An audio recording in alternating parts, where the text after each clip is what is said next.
పల్లెటూరులో చాలామందికి కలువ పూలు దొరుకుతూ ఉంటాయి. మనకి ఆ ఊరు దాటొచ్చిన తర్వాత మాత్రమే వాటి విలువ తెలుస్తుంది. వేటి విలువ అయినా కూడా అంతే, అక్కడ సిచ్యువేషన్ నుంచి దాటిన తర్వాత తెలుస్తుంది అనమాట.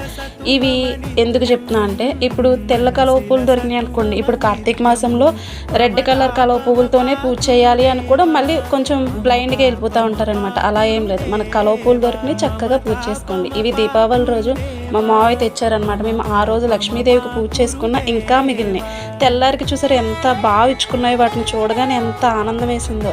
మనకి ఏ కలువ పువ్వు ఉన్నా కూడా మనం దేవుడికి చక్కగా పూజ చేసుకోవచ్చు. మీకు ఇవి దొరికితే వైట్తో, లేదంటే పింక్ దొరికితే పింక్తో అయితే కనుక పూజ చేసుకోండి. మా అత్తగారు చిన్నప్పుడు మనం దండలు చేసి ఆడుకునే వాళ్ళం కదా, అలా దండ చేసి ఇలా ఉసిరి మొక్కను అలాగే తులసమ్మ కలిపి ఒక దగ్గర అయితే కనుక పెట్టుకున్నాం.